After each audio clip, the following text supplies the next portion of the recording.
Kung ako yan, lahat ng magnanakaw dito, gagawa ko ng kulungan eh. Kamukha ng Manila Zoo, gagawin kong iskaparate yan, puro salamin yan.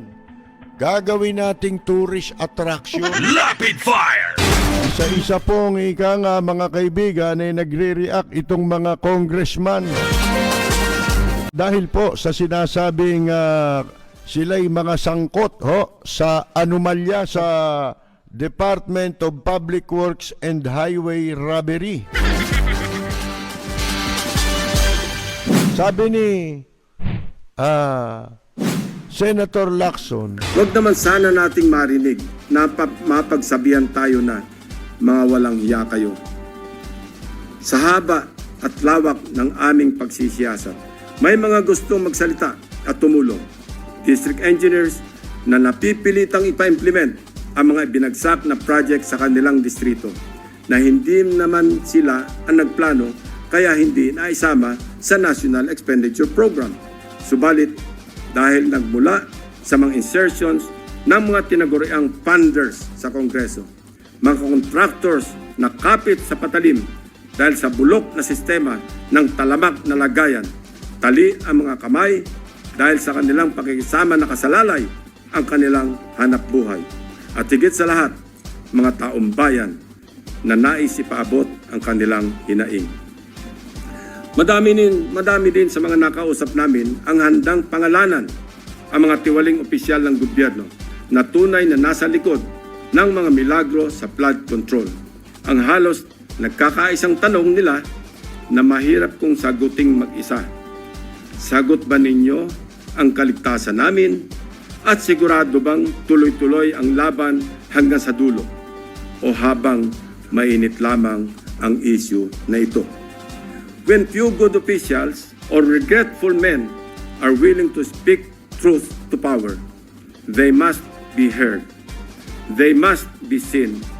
They must be protected. The depth of corruption has become so overwhelming that it drowns us in our sad reality. More than flood control, what the Filipino people badly need to see is greed control. Thank you, Mr. President. kumbaga kay Villar, yung karsadang ipinatatayo gamit ang gobyerno, ang pera ng gobyerno at ng taong bayan, patungo, mga karsadang patungo sa bulsa nila, mga kaibigan. Sa bulsa nila ang puntay. Hindi ho ba? Dahil puro pakikinabangan, negosyo nila. Subdivision, tataas nila ang value ng kanilang ibebentang lupa. Di ba? Kasi may karsada na. Mga kaibigan. Kung walang karsada, walang bibili. At kung ibebenta, mura lang mabebenta.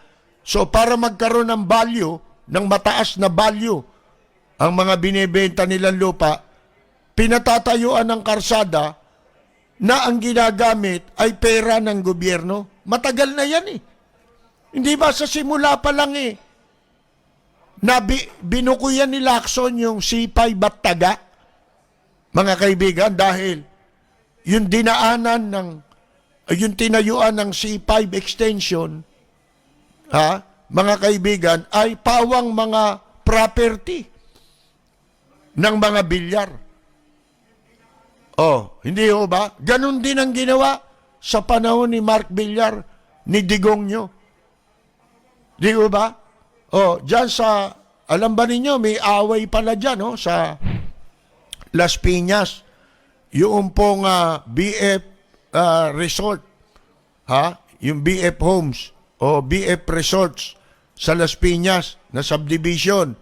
At saka itong si Villar, dinimanda yata nila yung homeowners ng BF Homes sapagkat yung binuksang property ni Villar patungo ng Bacoor, nagbukas sila ng property ron, yung pinaganda yung karsada habang nakaupong sekretary ng DPWH ay yung anak niya, si Mark Villar. Nilagyan ng karsada, tumatagos papasok ng BF Homes, BF Resort. Hindi natin alam kung kailan pinatupad ng homeowners ng BF Homes na wag nang paraanin yung merong gumagamit ng sticker lang na friendship na hindi naman residente ng BF Homes. Ba nagalit si Villar? Kasi hindi na pinararaan. Merong pagkakataon hindi pinaraan. Ikinagalit yun ni Cynthia Villar tsaka ng kanilang pamilya. Kaya nagdemanda sila. Mga kaibigan, ang tagus kasi nun, yung mga property na nila, yung mga itatayo na nilang subdivision na, sinozoning na lahat yun nakazoning na nga Meron silang malaking mall na itinayo ron.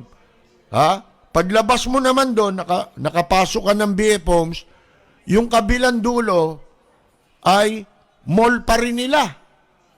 Sakop na ng Las Piñas.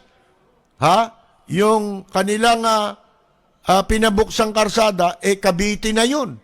Bacoor, Cavite na. Yan ang nangyari, mga kaibigan. Sila na ang hari dito sa Pilipinas. Nakita ninyo? Ngayon, saan ba tayo? Saan ba ako nanggaling? Mabuti na rin yung lahat ay nababanggit na natin, mga kaibigan. Kung sa bagay, dyan sila sanay, di ba? Hindi dapat nagiging issue ang honesty ngayon. Lahat sila sinungaling. Lahat ng tao sa mundong ito sinungaling.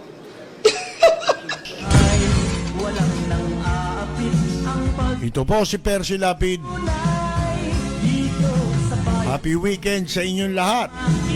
Maraming salamat at magandang gabi, Ombudsman Samuel Martires.